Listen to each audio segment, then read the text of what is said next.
যেভাবে মানুষ দিনের পর দিন মানুষের উপর থেকে বিশ্বাস হারাচ্ছে, দিনের পর দিন মানুষ মানুষের শত্রু হয়ে উঠছে, আর সেই বিশ্বাসের জায়গাকে দখল করার জন্য রোবট আগামী দিনে মানুষের সব থেকে ভালো বন্ধু হতে চলেছে, যেটা আর্টিফিশিয়াল ইন্টেলিজেন্স, যেটা মানুষের সব থেকে কাছের বন্ধু হতে চলেছে।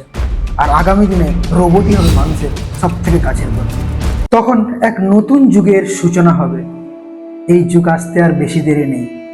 2050 সালে আমরা দেখতে পাবো আমাদের দৈনন্দিন জীবনে রোবটের ব্যবহার। আমরা কোনো কিছু কাজ করার আগে রোবটের পরামর্শ নেব, কারণ রোবটই আমাদেরকে বলে দেবে এই কাজে কতটা আইনগত জটিলতা রয়েছে, কতটা এই কাজে সফলতা পেতে পারি। মানুষ যেমন চাইবে রোবটকে ঠিক তেমনভাবে পরিচালনা করতে পারবে। মানুষের সব থেকে কাছের বন্ধু রোবট হবে। মানুষের সমস্ত কাজকর্ম মানুষ সবার আগে রোবটকে বেশি বিশ্বাস করবে। তখন এই জগৎ হয়ে উঠবে আরো ফাস্ট এবং আরো দ্রুতময়। আমরা এখনই আমাদের দৈনন্দিন জীবনে এবং কাজকর্মে অনেক জায়গায় রোবটের ব্যবহার লক্ষ্য করছি, যেমন কৃষিক্ষেত্রে রোবটের ব্যবহার, ফসল বোনা কাটা, সমস্ত ক্ষেত্রে আর্টিফিশিয়াল ইন্টেলিজেন্স বা রোবট কাজ করছে। এখনই আমরা লক্ষ্য করছি বড় বড় রেস্টুরেন্টে রোবট অ্যাজ এ কুক হিসেবে কাজ করছে। খাওয়ার পরিবেশনার ক্ষেত্রে রোবটের কাজ।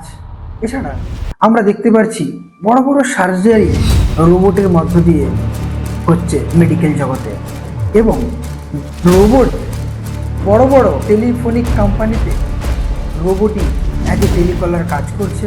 এবং আমরা লক্ষ্য করছি robot as a driver, as a গাড়ি driver, as a car driver হিসেবে কিন্তু আমাদের সঙ্গে অনেকাংশেই জড়িত হয়ে গেছে।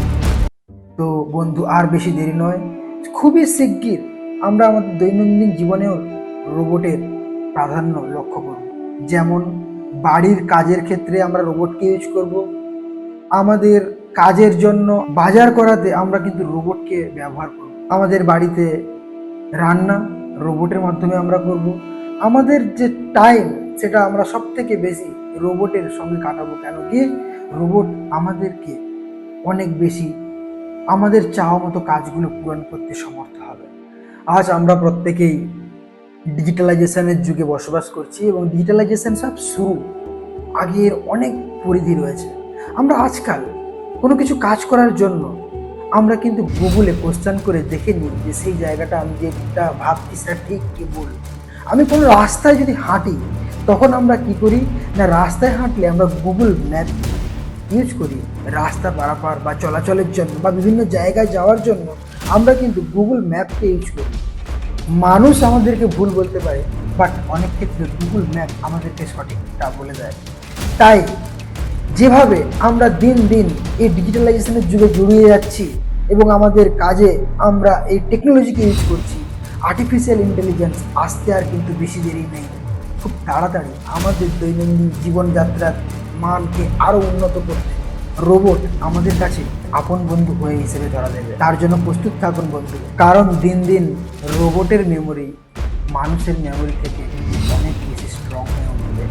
কারণ দিন দিন আমরা লক্ষ্য করব মানুষ আরও বেশি অলস এবং রোবট আরও বেশি সমর্থশালী হয়ে উঠবে। রোবটে আমরা ফাংশনকে আরও উন্নত করতে সমর্থ হব এবং রোবটকে দিয়ে আমাদের সমস্ত কাজকর্ম করব, এবং রোবটের মেমোরি অনেক বেশি স্ট্রং হবে। তো বন্ধু, শুভকামনা রইল আগামী পৃথিবীতে রোবটের সাথে এগিয়ে যাওয়ার পথে।